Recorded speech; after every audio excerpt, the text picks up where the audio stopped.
haji padahal belum pernah ke Mekah itu, naik pesawat aja enggak, wong iku tukune nonggone Kediri, tapi disebut peci haji. Bahkan Kediri itu punya tahu namanya tahu takwa, berarti tahu yang menjalankan perintah Allah dan meninggalkan larangan-larangannya.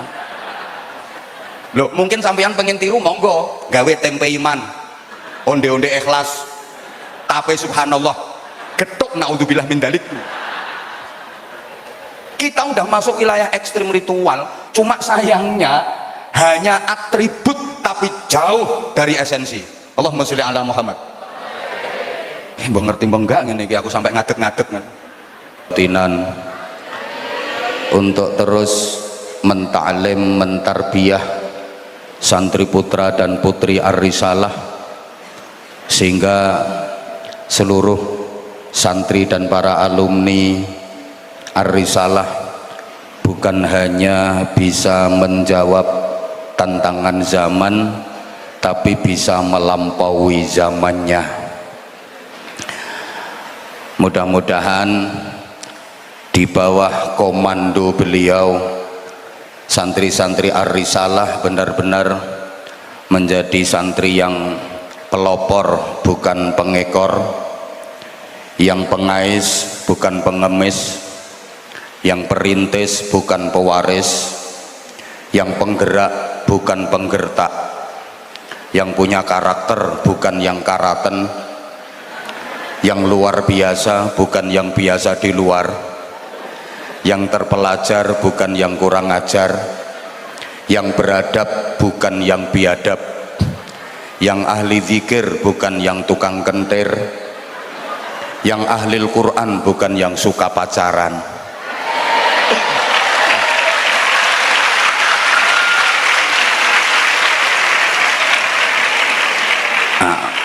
Bikin rangkaian kata-kata kayak gini nggak gampang Bu Khofifah, makanya larang untaian kata-katanya. Kalau dalam Al-Quran, harapan dari Umi Aina untuk santri-santrinya itu menjadi generasi yang ulul albab, alladzina yadhkuruna Allaha qiyaman wa qu'udan wa ala junubihim wa yatafakkaruna fi khalqis samawati wal ard rabbana ma khalaqta hadza batilan subhanaka faqina adzabannar. Itu generasi ulul albab yang takwa, yang cerdas sekaligus terampil, sensitif, kreatif dan produktif, inovatif, imajinatif sekaligus inspiratif, ahli zikir, ahli fikir, ahli ikhtiar, atine tertib, uteke lantip, tangane urip, ngerti, pinter, tur prigel, sregep zikir, pinter mikir, gelem nyopir, gelem malir, gelem dangir, nek duwe musuh wani melintir.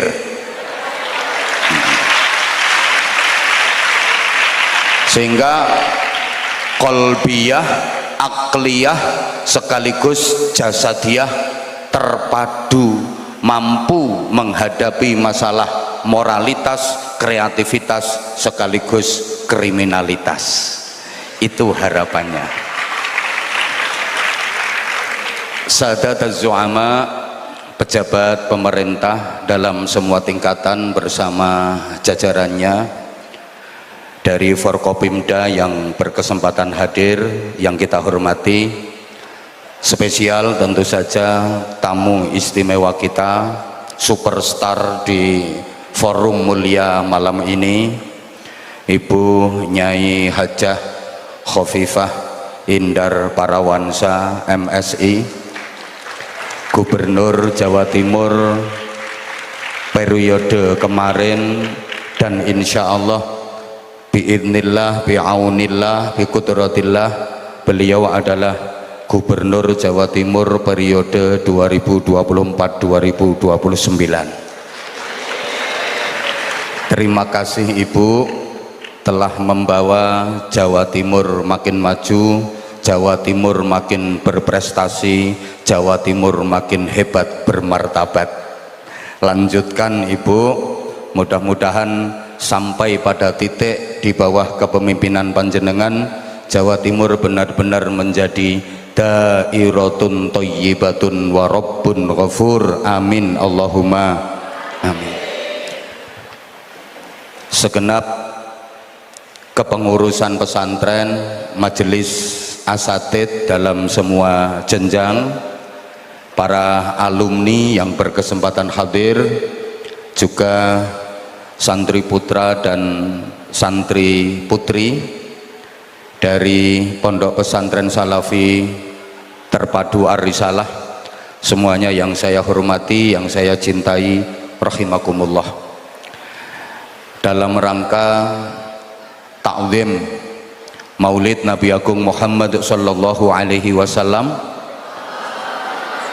dirangkai dengan haul PPST Ar-Risalah, saya mohon izin untuk menyampaikan beberapa pesan kurang lebih 25 menit, karena sejujurnya saya malu untuk berbicara di forum sehebat ini. Harusnya yang ngasih tausiah itu profesor, sedangkan saya provokator. Ya kalaupun saya disebut profesor, ya protolan pemuda Ansor. Walaupun saya jelek-jelek ini juga sarjana sarungan saja kemana-mana. Memperingati Maulid Nabi itu jangan hanya di bulan Rabiul Awal saja, meskipun memang Rasulullah Muhammad sallallahu alaihi wasallam dilahirkan pada bulan Rabiul Awal. Akan tetapi seyogianya dan seharusnya memperingati Maulid Nabi itu setiap hari. Tujuannya agar penceramah-penceramah itu laris.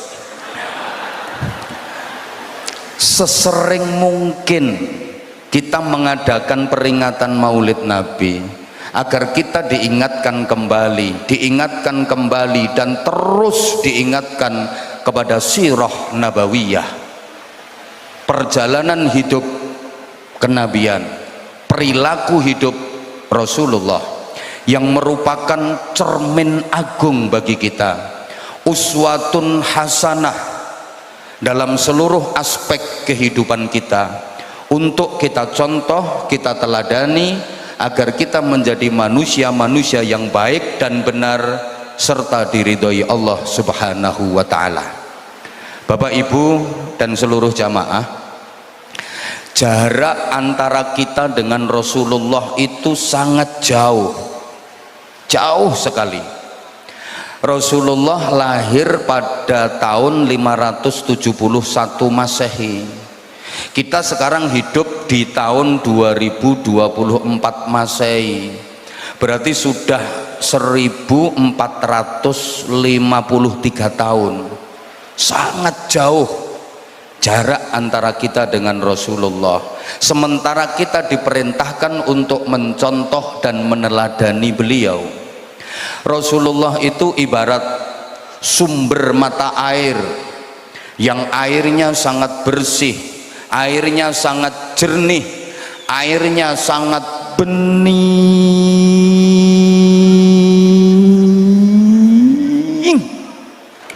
Sedangkan kita itu ibarat sungai-sungai kecil yang sudah jauh sampai ke muara, airnya kotor karena sampah, airnya keruh karena lumpur. Keruh itu bahasa Inggrisnya the butek.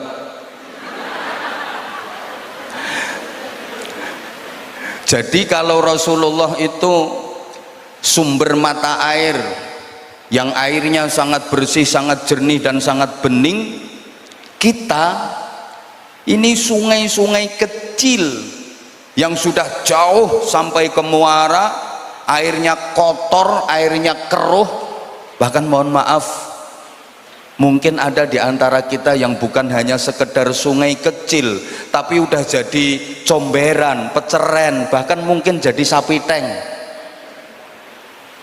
Artinya air itu kalau keruh, apa yang menjadi isinya kan nggak kelihatan.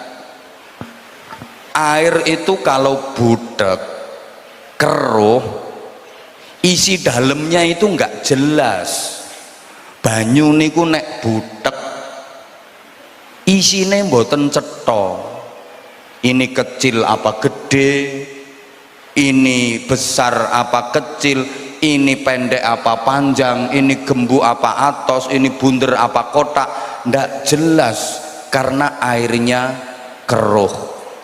Mohon maaf, kita sekarang hidup di zaman keruh, jadi nggak jelas ini baik apa buruk, ini benar apa salah, ini haram apa halal, ini ahli sunnah wal jamaah apa bukan ahli sunnah wal jamaah. Nggak jelas karena zamannya keruh. Bahkan kadang-kadang nggak jelas ini kiai apa bukan kiai. Ya wes pada meneng. Saya bingung kok ini. Buktinya maaf ya, yang nggak Islam nyolong, yang Islam juga nyolong, yang nggak Islam tukaran, yang Islam juga tukaran. Karena memang zaman ini zaman keruh, yang nggak Islam ngerasani, yang Islam juga.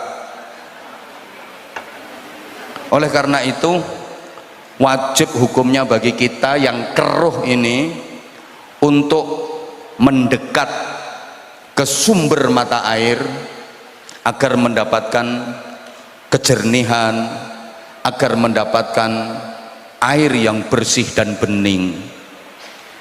Dan sumber mata air itu adalah Rasulullah Muhammad sallallahu alaihi wasallam. Kalau kita nggak mampu sampai ke sumber mata airnya, minimal kita mendekat ke sungai-sungai besar yang airnya masih bersih, airnya masih jernih, airnya masih bening. Kita dekati agar kita yang keruh ini mendapatkan gerojokan air bersih dan jernih tadi, sehingga nanti lama kelamaan keruh kita akan berubah menjadi bening. Allahumma sholli ala Muhammad. Siapa sungai-sungai besar yang airnya masih bening, masih jernih, yang harus kita dekati? Tidak lain dan tidak bukan adalah para ulama, para kiai, para bunyai, yang kiai tenanan. Loh, karena akhir-akhir ini mulai banyak bermunculan kiai yang gak tenanan, termasuk yang nyekeli mik. Nah, kalau kiai tenanan itu ya betul-betul ditempa dengan pendidikan pondok pesantren seperti Lirboyo ini. Itu kiai tenanan, maksud saya seperti itu. Allahumma sholli ala Muhammad.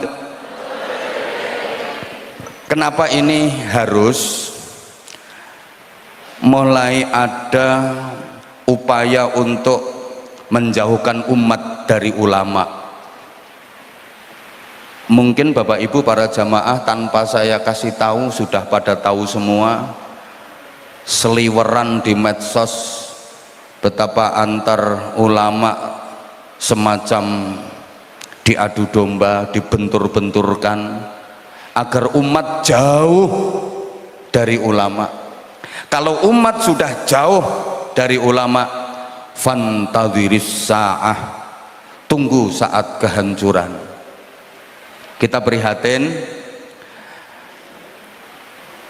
ada kelompok-kelompok yang bilang wis ndak usah kiai-kiaian, pokoknya langsung Kanjeng Nabi, langsung Kanjeng Nabi.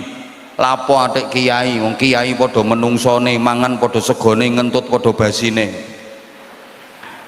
Iya, memang kiai dengan kita itu dahar podo segone, tapi beda. Lah orang yang bilang anti kiai, ndak usah kiai, langsung kanjeng Nabi, langsung kanjeng Nabi. Lah dia ketemu kanjeng Nabi yo kapan? Ngimpi aja enggak. Terus dia kenal kanjeng Nabi itu dari siapa kalau bukan dari kiai? Siapa yang mengajari dia tentang Islam, iman, yang mengenalkan dia kepada kanjeng Nabi, kepada Allah? Apa lupa dulu belajarnya nawaitul wudu'a li pengil hadasil asghari fardhul lillahi ta'ala? Siapa yang ngajari itu? Ya Allah. Ada lagi yang anti kitab kuning. Udah nggak usah kitab kuning, katanya kitab kuning itu kuno, udah nggak relevan, langsung Quran, langsung hadis. Kitab kuning yo karangane wong. Lah yang bilang kitab kuning karangannya begejel ya siapa? Loh, justru adanya kitab-kitab kuning karya para ulama salaf itu memudahkan kita untuk memahami Quran hadis. Karena kalau mau langsung ke Quran dan hadis, maaf kadang-kadang otak kita nggak mampu, apalagi kita yang nggak punya piranti lengkap, kita yang nggak ngerti nahwu sorob, kita yang nggak ngerti mantek balaghah, kita yang nggak ngerti qawaid, kita yang nggak ngerti mustalah hadis, nggak tahu asbabun nuzul, nggak ngerti sababul wurud, langsung Quran langsung hadis, malah nggak karu-karuan itu nanti. Allahumma sholli ala Muhammad. Gambarannya kayak gini ya, ibu misalnya kepingin bisa merasakan aroma wangi dan harum dari kembang mawar, kembang melati, kembang kantil, kembang apalagi yang wangi-wangi itu, kembang kenanga, terus kembang sedap malam, terus kembang api wangi kok. Nah, ibu kan bisa lebih enak merasakan aroma wangi itu dari parfum yang sudah diperes, disuling, disaring, diolah, diproses dari bahan baku kembang. Udah dalam bentuk parfum kan enak, tinggal pakai dan bisa ngatur aroma. Pengen aromanya remeng-remeng ya makainya dikit, pengen sedengan ya, pengen semerbak ya 2 botol pakai mandi. Lah kalau mau langsung itu kayak ibu pengen merasakan wangi dan harumnya kembang, langsung menghisap dari kembangnya. Lah bisa-bisa nek, bisa-bisa malah nggak kuat. Atau bapak misalnya pengen minum jamu campur madu, itu kan enak, madu yang sudah diperes dari rumahnya tawon itu, sudah disaring, disuling, diproses, enak, tinggal suntek, udek, ngelek. Nah kalau langsung ya itu kayak bapak pengen minum madu langsung nyesep dari silitnya tawon, dia malah abuh kabeh.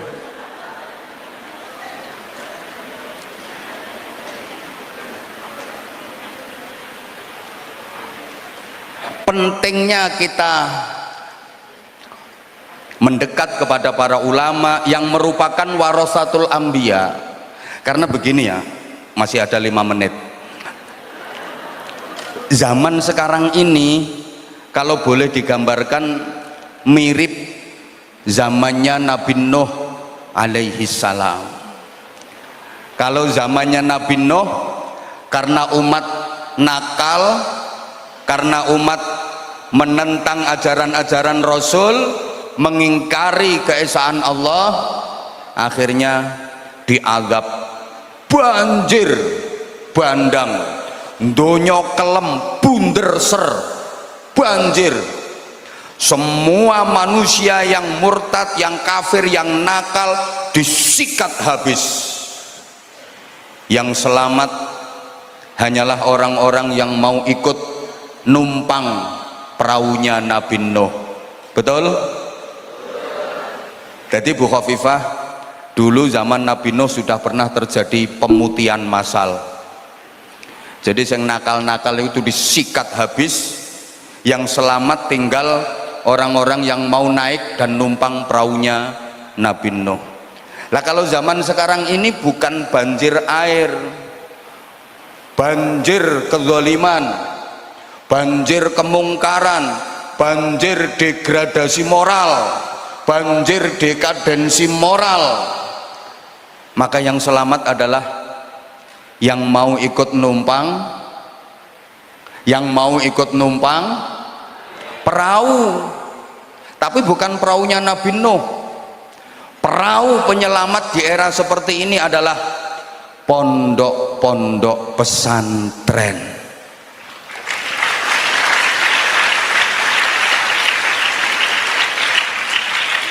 Cuma dengan catatan perahu yang ditumpangi harus tangguh, perahu yang ditumpangi harus kokoh. Lah kalau perahunya nggak tangguh, perahunya nggak kuat, perahunya nggak kokoh, nanti diterjang ombak, pecah itu perahu. Mergo perahunya nggak kuat, diterak gelombang, ngguling. Bahasa Inggrisnya the keleleb and the megap-megap. Aku sumpek ngene iki. Umi Aina pinter bahasa Inggris, apalagi yang sesudah Ummu Aina tadi, masya Allah, cawerdas ngomong, aku sampai gak ngerti aku. Aku isone bahasa Inggris cuma I love you tok. Pokoknya lek mripate kiwa sing kedip ting jarene I love you. Kalau yang kedip kanan teng I miss you. Kalau kedip dua-duanya itu I kelilipen you.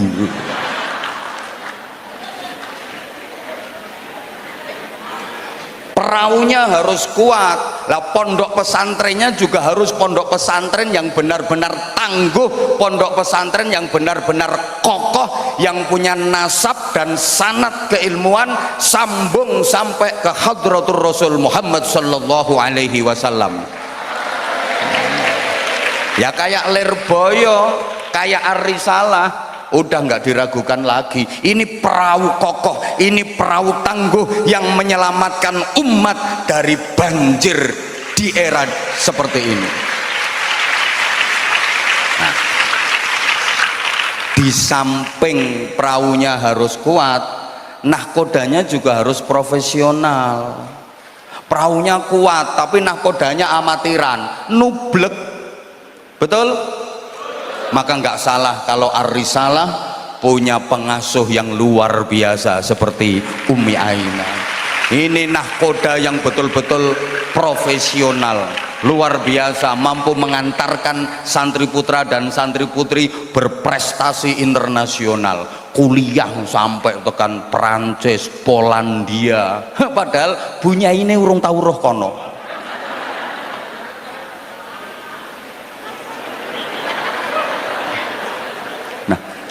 Nahkoda yang hebat itu yang kayak apa? Ini kita juga hormat haul ulama.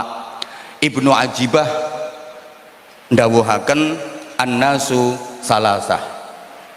Jadi ulama itu ada 3 versi. Satu disebut al-alim, 2 namanya al-abid, dan yang ketiga al-arif. Gitu. Pertama al-alim, karena ulama itu pewaris Nabi. Al-alim ini yarithu aqwalahu, yang mewarisi dawuh-dawuhnya Rasulullah. Nah, disebut al-alim ini kiai yang benar-benar menguasai berbagai macam fan dan disiplin keilmuan, komprehensif, lengkap. Pokoknya nahwu, sorob, usul fikih, qawaid, mustalah hadis, mantek, balaghah, Quran sak tafsire, wis pokoknya ngelontok tok tok tok tok tok tok tok tok tok. Jan alim tenanan.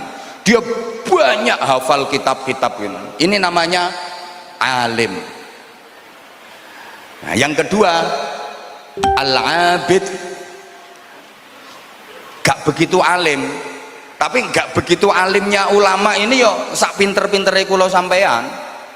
Nggak begitu alim tapi menonjol dalam segi abidnya, dalam segi amaliyah ibadahnya sangat menonjol.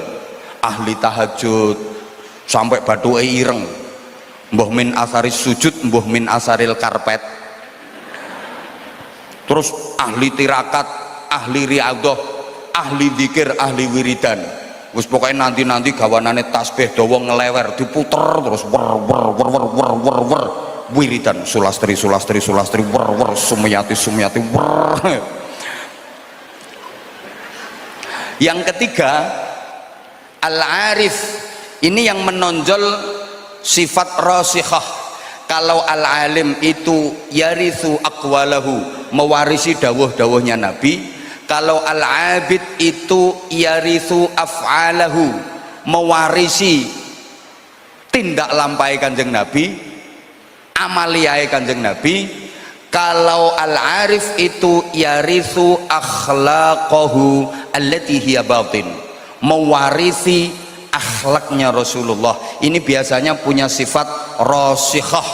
Kalau dalam bahasa kita punya ketajaman mata batin.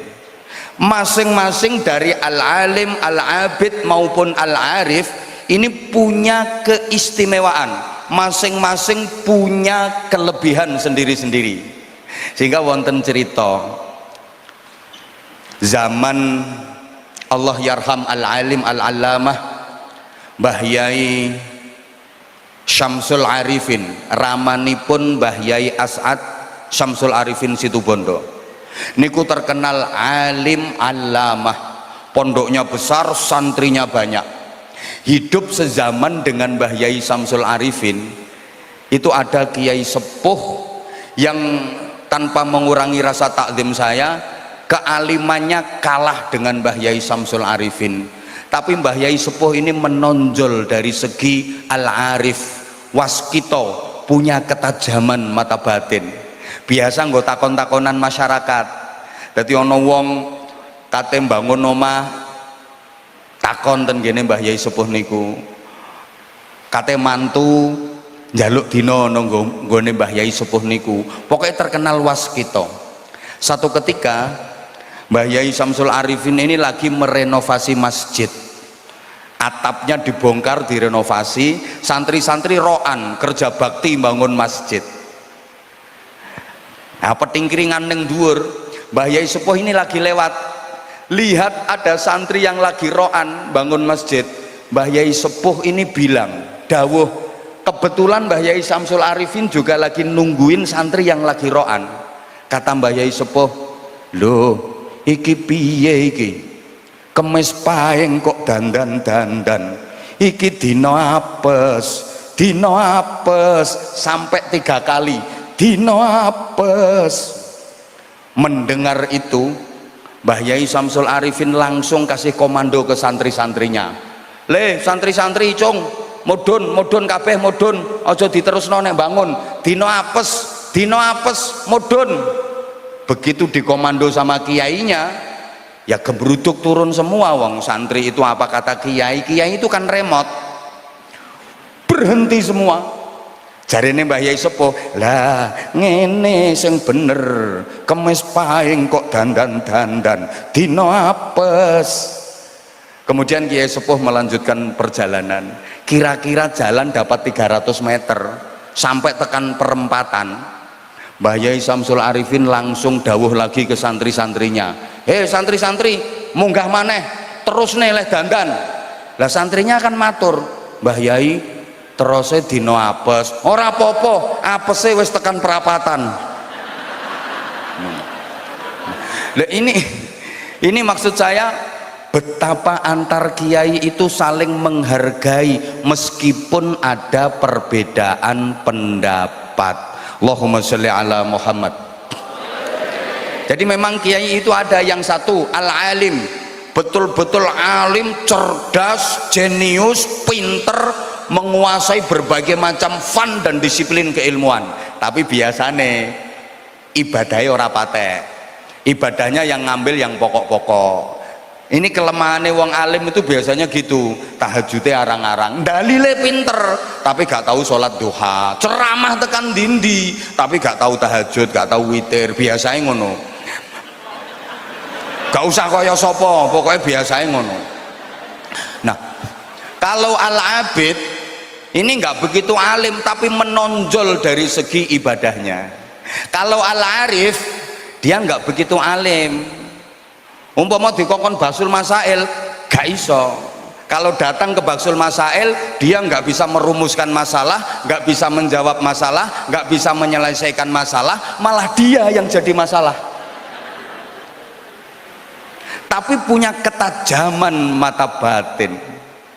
Nah, para jamaah nun sewu, santri-santri, kiai-kiai Indonesia ini top, luar biasa, bisa memadukan ketiga-tiganya.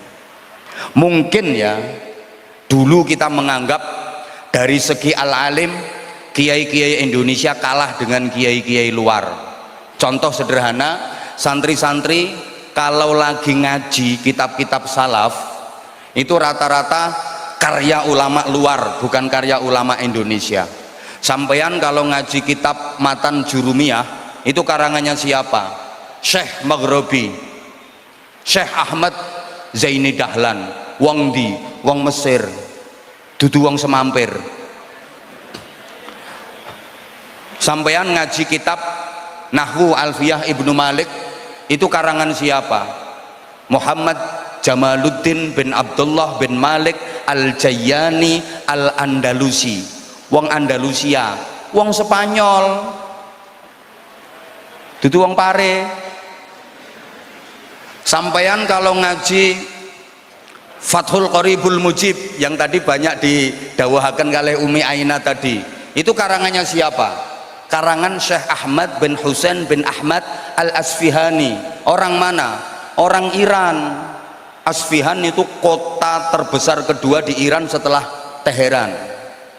Kalau sampeyan ngaji kitab Fathul Mu'in itu karangannya siapa? Syekh Zainuddin Al-Malibari. Loh, Al-Malibari itu dudu Jogja Malioboro. Malibar itu India Barat. Jadi pengarang Fathul Mu'in itu orang India, dudu wong Bojonegoro. Sampean kalau ngaji kitab Ihya Ulumuddin karya Abu Hamid Muhammad bin Muhammad Al-Ghazali, orang mana? Orang Persia, wong Iran Imam Ghazali itu. Kalau sampean ngaji Hikam karya Ibnu Athaillah As-Sakandari, orang Iskandaria, Mesir. Kalau sampean baca hadis Rawahul Bukhari, hadis ini riwayat Imam Bukhari, mbok kirawi Bukhari tonggomu bakal sego goreng. Imam Bukhari itu orang Turkistan. Coba, ada yang karya ulama Indonesia ada, alhamdulillah belakangan ini mulai dihimpun dan dikumpulkan manuskrip karya-karya kiai-kiai kita, dan itu memang perlu. Salah satu inisiatornya adalah Bu Khofifah, tepuk tangan untuk beliau. Saya mengikuti ibu, saya mengikuti dan saya angkat bukan hanya 10 jari, 1000 jari kalau perlu. Sementara ini yang kita kenal kan cuma Syekh Nawawi Al-Bantani dengan karya Sulamut Taufik, Tafsir Munir. Kemudian Syekh Mahfud Termas dengan kitab fenomenalnya Mauhibatul Fadl. Tetapi beliau-beliau wafatnya di Mekah. Betul? Iki ngerti apa ora to ngomong tak jak ngomongin iki. Aku kok bingung ini aku. Ini Jampes Kediri punya Syekh Ihsan dengan kitab karyanya yang luar biasa, Sirajut Thalibin yang mensyarahi Minhajul Abidin. Loh, tapi kan masih jarang sekali, masih sedikit sekali ulama-ulama kita yang punya karya fenomenal. Ini lagi dikumpulin sama timnya termasuk Bu Khofifah. Ini kitab-kitab karyanya Syekhona Khalil Bangkalan, kitab-kitab karyanya Syekh Nawawi. Nah, ini kebanggaan Indonesia. Nah, dari Ar-Risalah harus muncul dari Ar-Risalah tokoh-tokoh hebat yang membanggakan Indonesia dari disiplin keilmuan.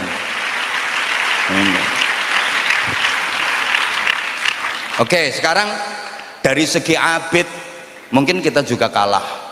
Kalau soal pengamalan, kita itu terlalu banyak trik tapi kurang action.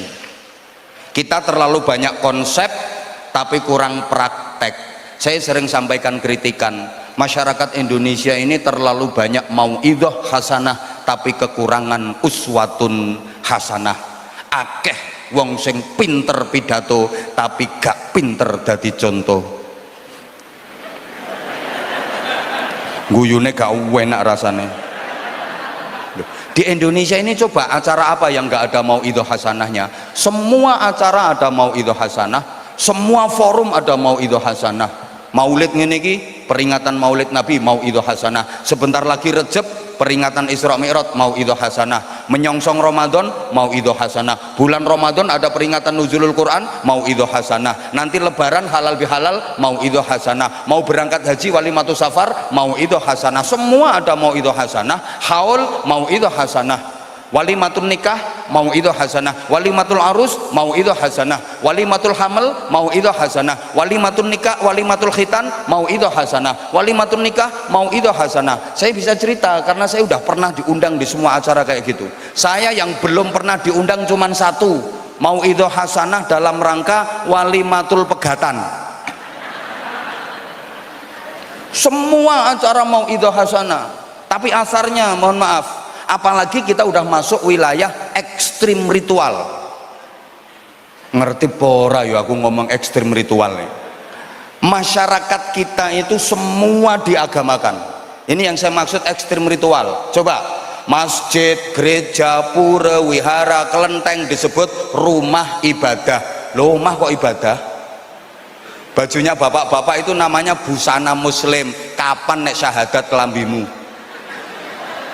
Loh, pecinya santri-santri yang warnanya putih itu disebut peci haji, padahal belum pernah ke Mekah itu. Naik pesawat aja enggak, wong ikut tukune nonggone Kediri. Tapi disebut peci haji. Bahkan Kediri itu punya tahu namanya tahu takwa. Berarti tahu yang menjalankan perintah Allah dan meninggalkan larangan-larangannya. Loh, mungkin sampean pengen tiru monggo, gawe tempe iman. Onde-onde ikhlas, tape subhanallah, getuk naudzubillah min dalik. Kita udah masuk wilayah ekstrim ritual, cuma sayangnya hanya atribut tapi jauh dari esensi. Allahumma sholli ala Muhammad. Mbah ngerti mbah enggak ngene iki aku sampai ngadeg-ngadeg. Hanya label tapi minim dari nilai. Kita punya an-nadzafatu minal iman, kita punya innallaha yuhibbut tawwabina wa yuhibbul mutatahhirin. Tapi kenapa kota terbersih dan paling rapi di dunia ini kok Jepang, Singapura, kok bukan kota kita, padahal kita yang mayoritas Islam? Halo, mbok paham mbok enggak ngene iki? Itu yang saya maksud. Dari segi abid pengamalan kita kalah. Kalau santri-santri mau membaca Tabaqatul Hanabilah Libni Abi Ya'la, diterangkan bahwa imam mujtahid itu setiap hari sholat sunnahnya tidak kurang dari 200 rakaat. Coba, jadi ilmunya betul-betul diamalkan. Disebut imam mujtahid itu sholat sunnahnya tiap hari nggak kurang dari 200 rakaat. Lah kalau maaf ya, santri Ar-Risalah memang terkenal pinter-pinter, terkenal cerdas-cerdas. Ujian nahwu nilainya 9, ujian fikih nilainya 9, tapi sholat subuhnya jam 9. Gurunya Imam Syafi'i namanya Kiai Waqi' Ibnul Jarrah, itu kalau nyusun kitab beliau ngambil hadis itu pakai riyadhah dengan puasa. Jadi golek hadis niku ngangge poso. Nasta'inu ala thalabil hadis bisawmi wa nasta'inu ala hifdzil hadis bil amali bih. Aku kalau nyari hadis pakai puasa, sehingga hadis-hadis yang ditulis betul-betul selektif dan kualitatif. Wa nasta'inu ala hifdzil hadis bil amali bih. Aku kalau menghafal hadis itu caranya tak amalkan. Jadi ilmu bukan hanya dicentel neneng otak saja, ilmu betul-betul ditanam di dalam hati, kemudian terekspresi keluar menjadi amal. Allahumma sholli ala Muhammad. Ngapunten santri-santri, ilmune mboten namung dicentelne ten otak, tapi betul-betul tertanam di dalam hati, diekspresikan keluar menjadi amal. Lah kalau santri sekarang itu ilmunya kan kebanyakan dicentelkan, disimpan di HP. Maaf, ini bedanya. Kalau santri dulu yang dikaji kitab Fathul Wahhab, kalau santri sekarang kitabnya Fathul WhatsApp, Raudatul Facebook, Kifayatul Instagram, Hidayatul Twitter, sama Nihayatul TikTok. Dia punya guru besar namanya Fadilatul Imam Syekh Google radhiyallahu anhu. Lah torikohnya kan torikoh internetiyah. Ini ibu, terutama ibu-ibu, sebagai Madrasatul Ula, Madrasatul Ula, lembaga pendidikan pertama dan paling utama bagi anak-anak, ibu harus betul-betul mengawal putra-putrinya, karena perempuan harus bisa menjadi figur tiga ibu secara terpadu. Harus bisa jadi ibu kandung, ibu susu, sekaligus ibu guru. Ibu kandung yang mengandung dengan ikhlas, ibu susu yang menyusui secara tuntas, dan ibu guru yang mendidik dengan cerdas ketika anak memasuki usia emas agar anak hebat dan berkualitas. Rasulullah juga punya tiga ibu, ada ibu kandung, ada ibu susu, ada ibu guru. Ibu kandungnya Siti Aminah, ibu susunya Halimatus Sa'diyah, ibu gurunya Ummu Aiman. Kalau anak-anak sekarang kan ibu kandungnya Siti, ibu susunya sapi, ibu gurunya TV sama wifi.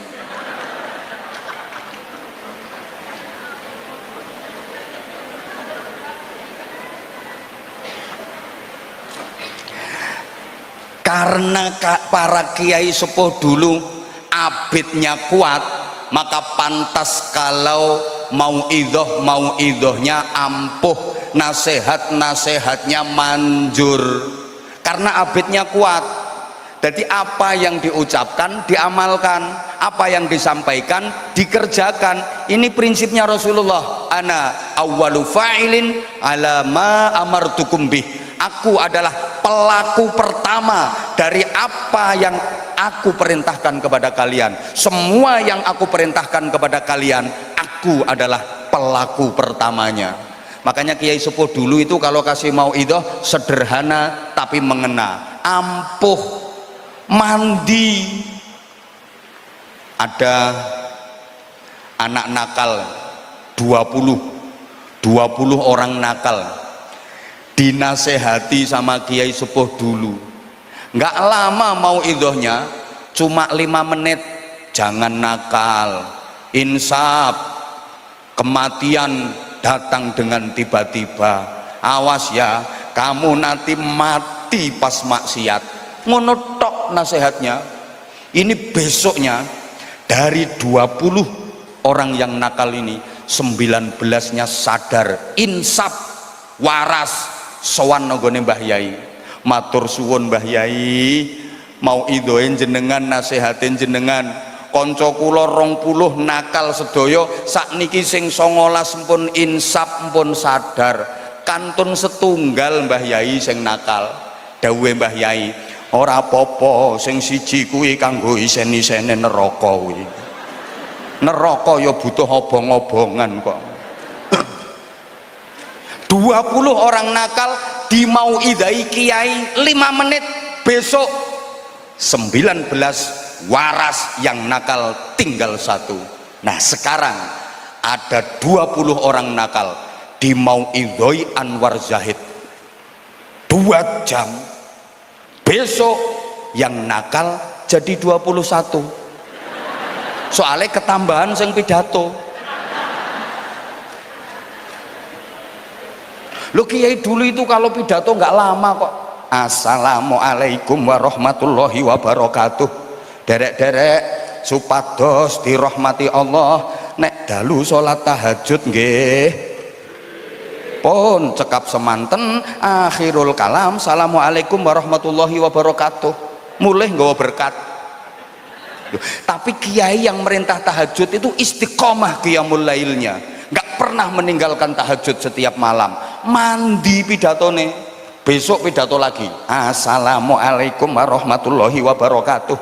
Derek-derek supados barokah uripe nek enjing salat duha nggih pun cekap semanten akhirul kalam. Lho arep rampung ya ana sing ngusul, nun sewu Mbah Yai tahajudnya dereng saged nglampahi, ampun ditambahi riyen.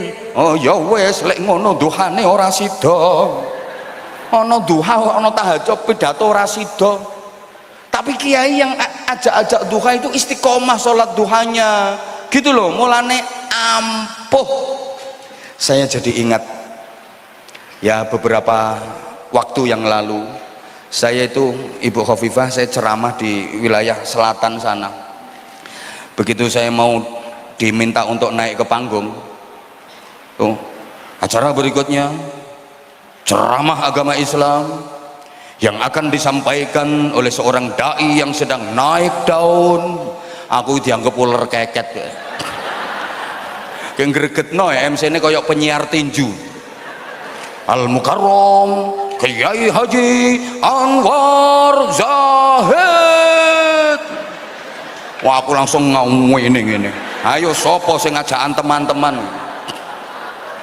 Begitu saya mau naik panggung, saya itu dikejar sama bapak-bapak yang udah sepuh, kira-kira duduknya di deretan kursi nomor 3 atau nomor 4. Mohon maaf, orangnya itu orang bejaji, sarungnya wis ngeper, nggak melaku ndul, bajunya itu kancingnya udah nggak ada, beledeh, peci ini warnanya udah kayak ulune garangan.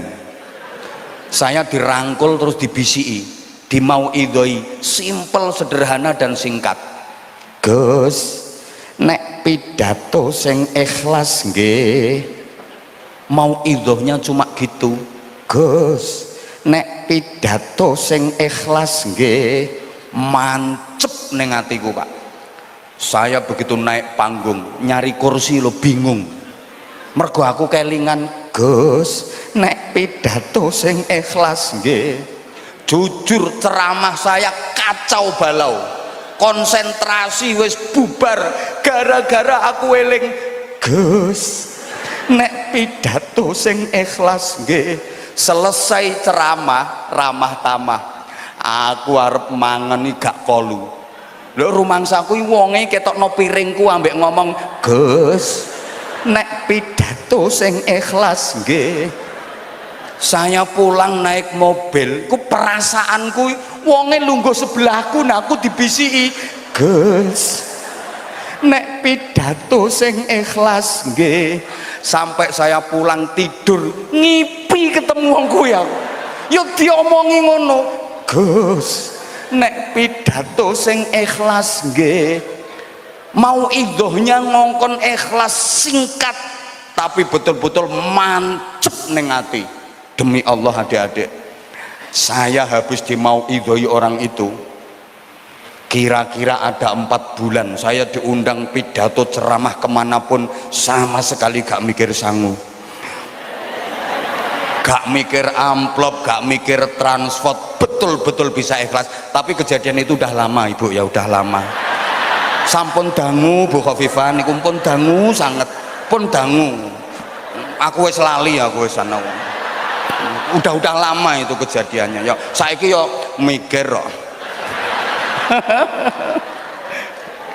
Lu mau idhohnya cuma kayak gitu, tapi kok ampuh kayak kiai dulu ngajar kitab itu ndak karo-karuan. Maaf kiai ini wis sepuh, kacamotane kandel, kitabe lawas blereng, maknane blobor. Leh maknane balah santri-santri nih al jamalu utawi untu, onto diwaca untu. Lah sama santrinya kan diingetin, Mbah Yai ngapunten niku maknane onto. Lah iya maksudku ki onto sing duwe untu kuwi jamal. Lah nek ora duwe untu bahasa Arabe nakoh. Kiai kan aja sampai kalah.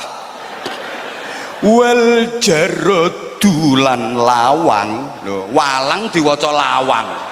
Jare santrine, walang Mbah Yai, aku wis ngerti, maksudku ki walang sing mlebu teko lawang.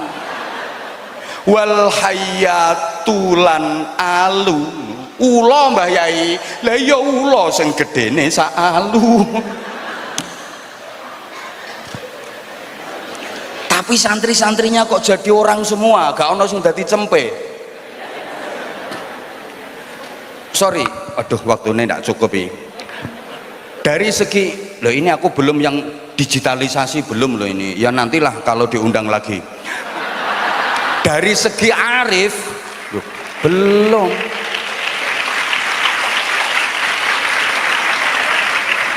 Loh, santri sekarang harus menguasai IT, harus menguasai, maaf ya, faham-faham Wahabi. Ini mulai menguasai medsos. Bahkan banyak kitab-kitab turas karya ulama-ulama salaf yang dirubah redaksinya. Lah ini kalau santri-santri kita yang ahlu sunnah wal jamaah an-nahdiyah ini nggak menguasai IT, bahaya loh ini. Harus diteliti betul. Engko kapan-kapan nek diundang maneh engko sik. Iki ana sing luwih penting iki. Dari segi al-arif kita juga kalah. Imam Malik itu kalau lagi ngajar kitab santri-santrinya ngedep kitab silo khusuk tawadhu, udah maca kitab qolal musannif wa syarih, digigit kala jengking, disengat kok digigit, dintop kala jengking, itu nggak berani gerak. Kenapa? Karena saking takzimnya sama kitab, saking takzimnya sama hadis yang ada dalam kitab itu, sekaligus takzim kepada musannif, kepada muallif, takzim kepada Rasulullah Shallallahu Alaihi Wasallam. Pucet abang biru tapi nggak berani gerak. Coba, nah kita kan enggak. Bapak-bapak sholat sarungnya kelebon nyamuk polai ginjal-ginjal, apa mana nyamuk wedok muser no selakangan.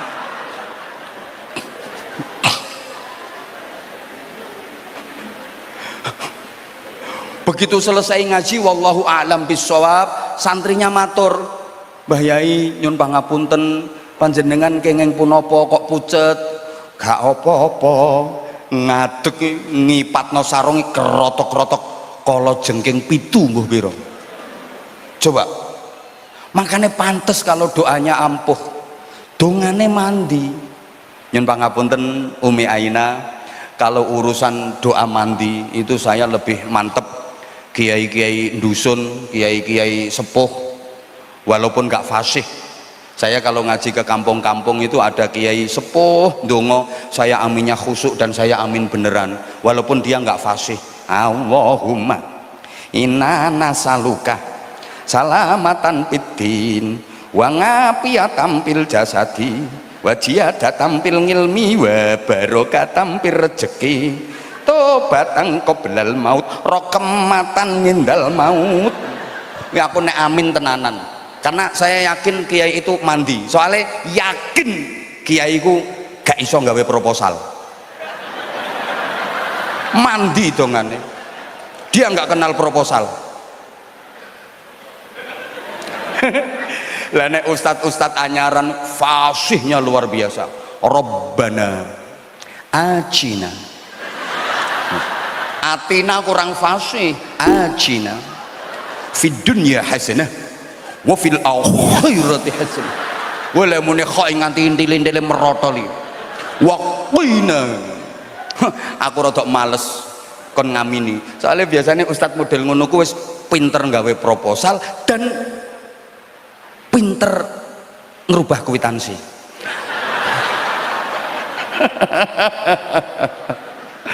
Allah ya Karim, ngono lho. Kiai mbiyen iki ampuh karena musyahadah, al arifnya kuat. Kadang dongane iki Jawa nyel, sama sekali nggak ada Arabnya. Kemarau panjang lama nggak ada hujan, nggak usah istisqa, donga Jawa nyel lho sing diwaca. Bismillahirrahmanirrahim. Tandung tandek tansus, tanpa mendung tanpa bledek tanpa lesus, ures-ures udano sing deres.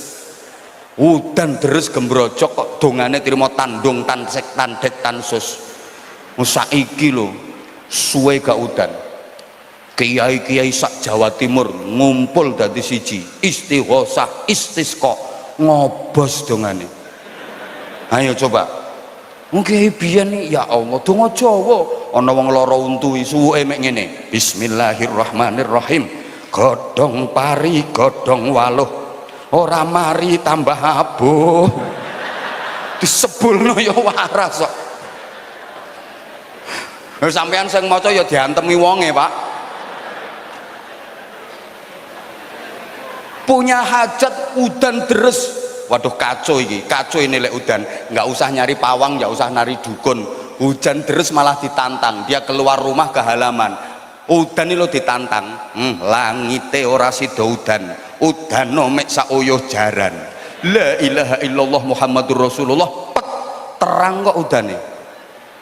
Saya pernah lagi ceramah alun-alun, nggak pakai tenda, serius-seriusnya pembahasan udan. Jadi jamaah mau buyar, tak bengok mbak aku, jangan bubar, yang bikin hujan Allah, yang bikin hujan reda Allah, minta ke Allah, yakin terang. Aku bengok gak perkara apa-apa, aku moh kodanan dewean. Lucu ngoh, jamaah bubar aku kodanan ijen, aku apa melayu yo isin aku. Ayo kita baca tabat 3 kali, Fatihah mesti terang. Tak ajak tabat 3 kali, Fatihah, alhamdulillah tambah deres. Lu tabatku 3 kali sama Fatihah kok kalah karo sing trimo langite ora sida udan, udano mek sauyuh jaran. Makanya santri-santri itu harus membekali diri dengan 3 unsur yang tadi disampaikan Ibu Khofifah, yang tadi disampaikan Umi Aina tadi, karena santri itu harus lengkap dalam SQ, AQ dan IQ. Jadi spiritual quotient, emotional quotient, and intellectual quotient. Understand? Mbah bener mbah ora. Lu pertama namanya Rijalul Ummah, community leader. Nah aku yo mau kalah to karo gubernur. Dikira Umi Aina tok sing bisa bahasa gitu, wong sama-sama sarjana kok. Mimpin umat, mimpin masyarakat, dan itu nggak gampang. Mimpin masyarakat itu jauh lebih susah daripada mimpin santri. Kalau mimpin santri gampang, santri meskipun puluhan ribu mesti manut sama bunyainya, manut sama kiainya. Bunyai ngutus ngulon, ribuan santri ngulon kabeh. Bunyai ngutus ke timur, ribuan santri ke timur semua. Nggak ada yang berani bantah, karena di pesantren ada departemen tertinggi yang paling ditakuti santri, namanya Departemen Kualat. Tapi mimpin umat itu susah, betul? Jangankan umat yang banyak, ngandani wong 10 ilo angel. Sok ya, sok pilihan. Ayo milih Bu Khofifah. Wes karuan jelas, wes karuan cetha, nyata prestasinya, nyata kinerjanya. Loh, ini 10 orang dibilangin kayak gitu. Loh yang 4 ngomongin ngene kok, nuwun sewu kula pun nangsal dhuwit keng mriko. Ayo coba, apalagi sekarang lagi miris, sholawat nariyah itu kalah kuat dengan sholawat rupiah sekarang. Lho nggih napa mboten? Iya, sholawat nariyah itu kalah sama sholawat rupiah. Jadi mimpin masyarakat itu sulit. Makanya jadi kiai di desa sama jadi kiai di kutha beda. Jadi kiai yang berjuang di desa sama yang berjuang di kota beda, gayanya beda, karakternya beda. Karena kiai di desa itu paling menghadapi pertanyaan dari masyarakat, yai gabah niku zakate pripun, terus iwak niku dizakati napa mboten, gajian niku dizakati napa mboten. Paling pertanyaannya ngono-ngono kuwi wong desa. Yai nek ngetutne mayit ten kuburan niku sing bener nang ngarepe mayite napa nang mburine mayite. Jere yaine sakarepmu, sing penting aja mbok idek-idek mayite. Lho kiai ku lek pertanyaane genah jawabane genah, lek pertanyaane ra genah kiai luwih ra genah.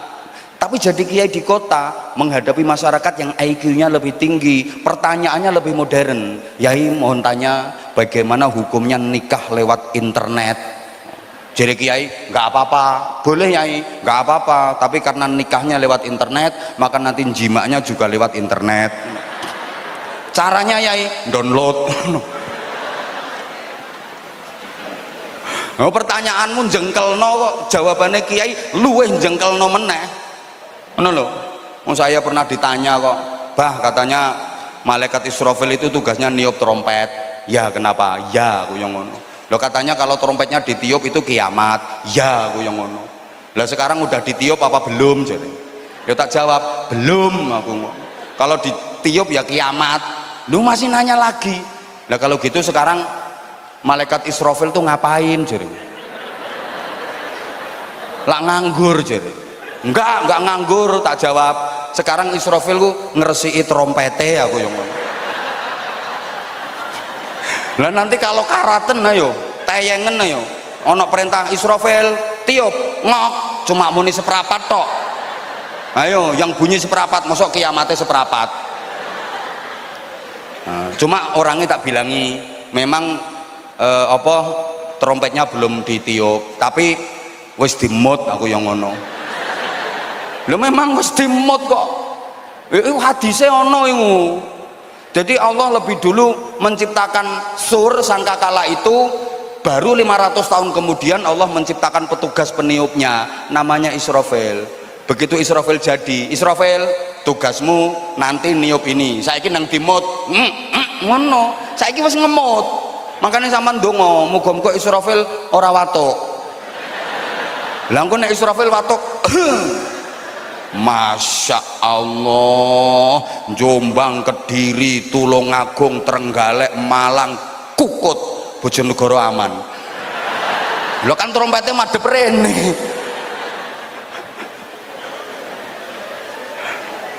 Ya Allah ya Karim. Nah, sehingga pemimpin itu harus betul-betul bisa ngemong masyarakat. Ini kelebihan daripada ulama-ulama Indonesia. Mungkin al-alim kalah, al-abidnya kalah, al-arifnya kalah, tapi punya keistimewaan ar-ra'i. Ar-ra'i itu artinya angon, menggembala, pinter momong, pinter angon. Ini keistimewaannya kiai-kiai Indonesia, pinter ngemong. Dan ciri khasnya wong angon, angon itu kan mesti di belakang yang dingon. Contoh angon wedhus itu pasti di belakangnya wedhus, di belakangnya kambing. Kalau kambingnya udah bener ya ditutne wis bener. Lah kalau kambingnya bandang nakal baru nah itu angon di belakangnya. Kalau di depannya kambing bukan angon, itu blantik. Jadi mau nggak mau kambing diseret, ayo mau nggak, ayo. Nah mohon maaf, nah, mendekati pemilu ngene iki, mendekati pilkada niki ono wong sing model angon, ono sing model blantik. Yang model angon itu ya gimana ya enaknya Jawa Timur ke depan, gimana baiknya Jawa Timur, ini angon. Tapi nek sing blantik ya ngono iku mau gak gelem kudu ngene, gelem gak gelem kudu ngene, iku blantik. Mudah-mudahan Ibu Khofifah paham. Hati-hati Ibu menghadapi blantik-blantik. Kadang-kadang di depan siap Ibu, inggih Ibu, ngono kadang-kadang. Matur suwun Ibu, sekaligus saya laporan luar biasa beliau. Jadi pesantren kami kemarin dapat bantuan dari beliau, meneng ra usah guyu. Nominalnya rahasia, dan alhamdulillah Ibu sudah jadi, sudah finishing.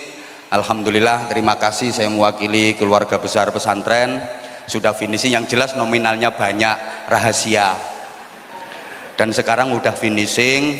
Dan saya mohon dengan sangat lagi hormat, besok tanggal 15 September ini kebetulan bareng dengan acara Maulid dan Haul Masyayikh, kami bersolawat bareng Az-Zahir. Mudah-mudahan Ibu bisa meluangkan waktu untuk rawuh dan meresmikan gedung yang kami beri nama Geraha Khofifah Indar Parawansa.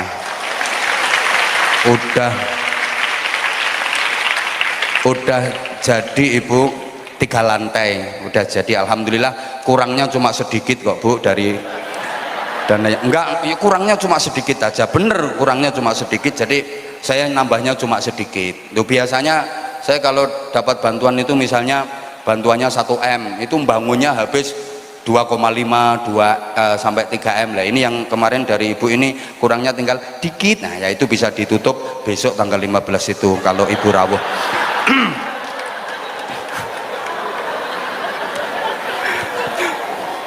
Beliau kepeduliannya luar biasa. Wes menengok wes iki, ini tak undang nang ngarepe wong akeh. Tapi nanti saya juga sowan sama beliau, bisik-bisik. Saya mau sowan ke dalam beliau, sama-sama sibuk. Kan kita sama-sama orang sibuk. Saya mau sowan ke dalam beliau, nyari waktu luang, nyari waktu longgarnya beliau juga susahnya minta ampun. Demikian pula aku. Ya termasuk kemarin malam sebenarnya saya juga diaturi ikut sowan dan gini Romo Yai Miftah, tapi karena aku kan banyak agenda. Tapi aku harus ngancam, insya Allah nanti di Arisalah saya ketemu sama Ibu Khofifah, insya Allah saya matur, dan sekarang saya sudah matur. Rawuh ndak rawuh kan saya sudah matur. Sekali lagi saya ulang, hari Ahad malam Senin tanggal 15 September tahun 2024, insya Allah jamaahnya ya puluhan ribu yang hadir insya Allah, karena itu acara tahunan hormat maulid dan haul masyayikh.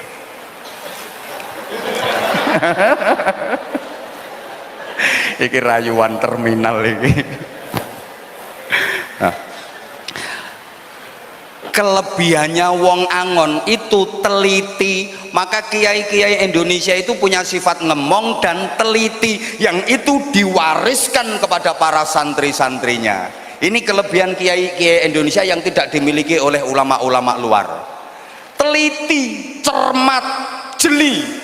Contoh ya, kitab kuning itu tulisannya kan udah kecil-kecil banget.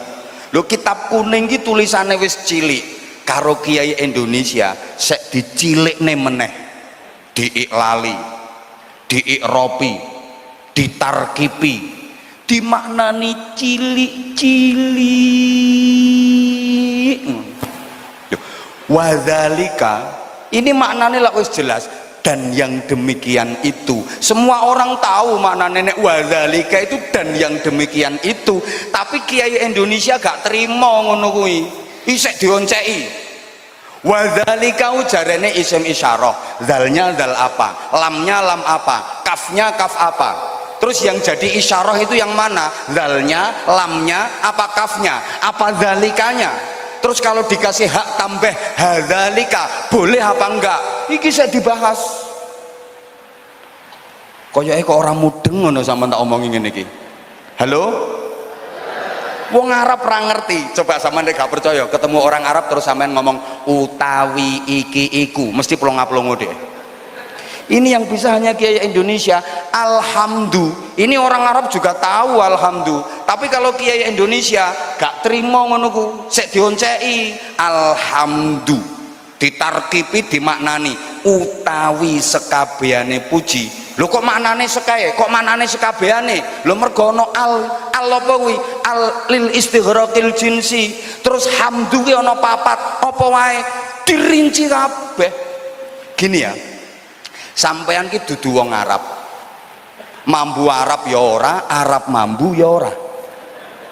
Tapi dengan hal-hal yang berbau Arab kok ndak aneh. Santri-santri itu kitab kuning yang tulisannya Arab renik-renik rumit-rumit nggak aneh. Dengar azan yang bahasa Arab nggak aneh. Allahu Akbar, Allahu Akbar, nggak aneh. Justru malah kalau azan dipakai bahasa Indonesia itu jadi aneh. Allah maha besar, Allah maha besar, aneh. Ada orang berdoa pakai bahasa Arab, telinga kita juga nggak aneh. Kunut ya tetap Allahumma hdina fiman hadait, bukan kok oh my god, enggak.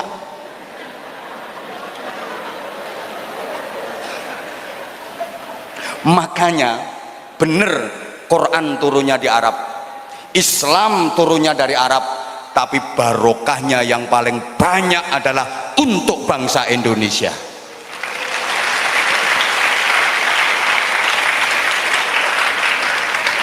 Ini dari Rijalul Ummah, community leader. Yang kedua, Rijaluddin, ini spiritual quotient, spiritual leader. Jadi santri itu harus punya daya spirit, harus mempunyai kekuatan batin, musyahadah. Ini didapat melalui tirakat, didapat melalui riyadhah. Dan yang terakhir, ini udah lewat jam 12, nggak bijaksana kalau saya panjangkan. Mohon maaf Umi, kalau kurang ya kapan-kapan ngundang lagi. Intellectual quotient, intellectual leader, ilmu itu penting banget. Halo? Halo, kata kuncinya tidak ada yang sulit dalam hidup ini, yang ada hanyalah ketiadaan ilmu. Saya ulang, tidak ada yang sulit dalam hidup ini, yang ada hanyalah ketiadaan ilmu. Kenapa hidupmu sulit? Karena dirimu nggak punya ilmunya. Kenapa hidupmu kok susah, sengsara, menderita, kangelan? Ya karena dirimu nggak punya ilmunya. Dengan ilmu, yang sulit jadi mudah, yang jauh jadi dekat. Contoh sederhana, burung bisa terbang dengan sayapnya. Dia menempuh perjalanan terbang menggunakan sayap. Manusia juga bisa terbang, dan terbangnya manusia bisa mengalahkan kecepatan burung, jauh lebih cepat manusia. Pakai apa? Pakai ilmu. Caranya bikin pesawat terbang. Halo? Dengan ilmu yang susah jadi mudah. Dulu kalau orang pergi terus bingung, kepaung, bingung, nggak tahu arah, itu tirakat riyadhah, masuk masjid, sholat, baca surat Al-Ahzab supaya waras bingungnya. Sekarang nggak usah repot-repot, ada GPS, ada Google Map. Betul? Makanya al-ilmu nurun. Ilmu itu cahaya. Cahaya itu sinar. Sinar itu lampu. Lampu bisa digunakan untuk ngaji, untuk zikir, untuk baca Quran, tapi lampu juga bisa digunakan untuk kemungkaran dan kemaksiatan. Betul? Al-ilmu hujjatun laka wa hujjatun alaika. Ilmu bisa menjadikan dirimu bermartabat, tapi ilmu juga bisa menjadikan dirimu semakin bejat. Makanya tadi betul yang disampaikan oleh Ibu Khofifah, jangan hanya pinter tapi harus bener. Kalau nyari orang pinter sih gampang, pinter nggak bener malah keblinger. Yang merusak tatanan itu bukan orang bodoh, tapi orang pinter. Betul? Bener kalau nggak pinter, yang guyokne wong lucu. Dari mana kamu? Dari belakang. Mau kemana? Mau ke depan. Ya bener. Rumahmu mana? Nggak saya bawa. Ya bener. Alamat rumahmu? Indonesia. Ya bener, tapi ngregetne wong. Maka saya kalau mencontohkan wong bener gak pinter iki oon. Ke pasar, motor diparkir, sepeda motor diparkir, tinggal belanja. Selesai belanja, nyari sepeda motornya nggak ada, hilang. Itu nggak lapor polisi, nggak sedih, malah guyu. Nah, temennya kaget, mas, sepeda motormu hilang, ora sedih kok malah guyang-guyu. Alhamdulillah, biasanya ya apa-apa tak tumpai lo gak hilang. Iki hilangnya kok pas ora tak tumpai. Coba hilangnya pas tak tumpai, aku kan katut hilang. Ini bener tapi oon. Nah, jangan dikira kalau kiai-kiai itu ketinggalan zaman. Mohon maaf, kiai dulu itu yang dibaca Quran hadis tapi punya wasbah fikriyah, punya lompatan pemikiran jauh ke depan.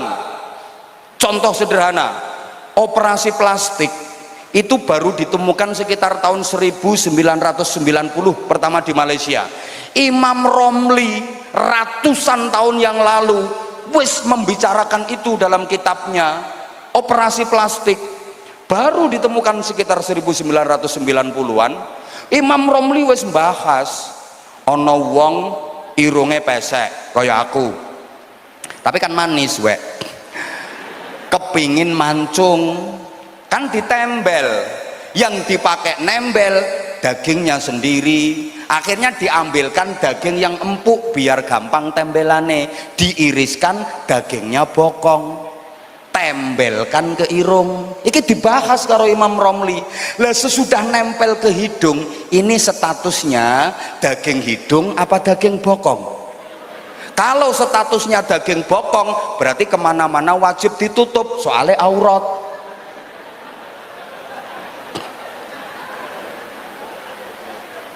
Imam Abu Bakar Al-Haniyah itu ngarang kitab judulnya Kaifiyatus Shalah fil Jawi, cara sholat di udara. Loh, waktu itu kaum orientalis bilang, stupid man, ini orang gila ini, kok ada sholat di udara itu loh. Ternyata 750 tahun kemudian baru ditemukan pesawat terbang. Loh, itu Imam Abu Bakar Al-Haniyah 750 tahun sebelumnya sudah membicarakan tentang cara sholat di udara. Ternyata ada pesawat terbang. Sampean pergi haji, pergi umroh, naik pesawat, sholatnya gimana? Makanya terus debat NU Muhammadiyah. Lek wong NU sholat li hormatil wakti, nanti sampai sana dikodok. Muhammadiyah tayamum. Aku tahu bareng karo Muhammadiyah, dia tayamum pakai kursi, plek, tak bilangin, mustakmal itu habis dipakai orang. Bingung dia. Lah terus mana yang belum mustakmal? Ya mboh aku. Ganti dindingnya pesawat, plek, tak bilangin, itu juga habis dipakai orang, mustakmal, nggak sah tayamumna. Bingung dia. Terus mana yang belum mustakmal? Ono pramugari liwat, tak kandani. Kayak lo bokongnya pramugari kan. Gawean tayamum aku.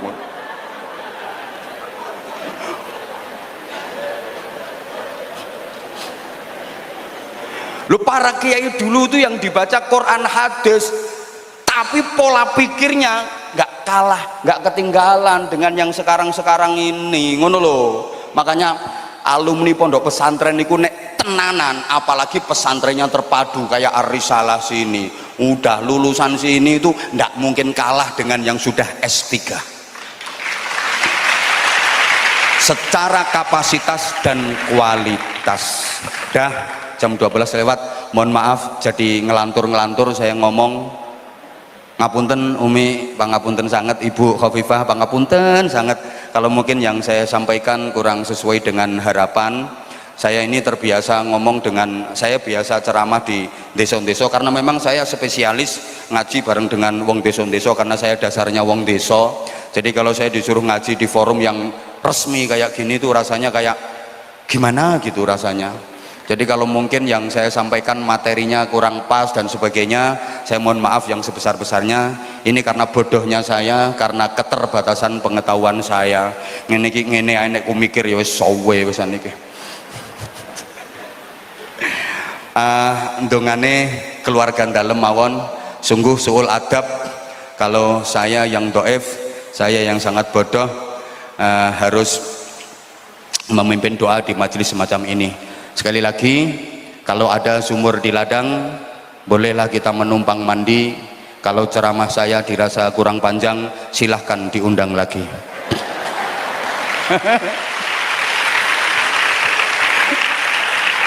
Enggak.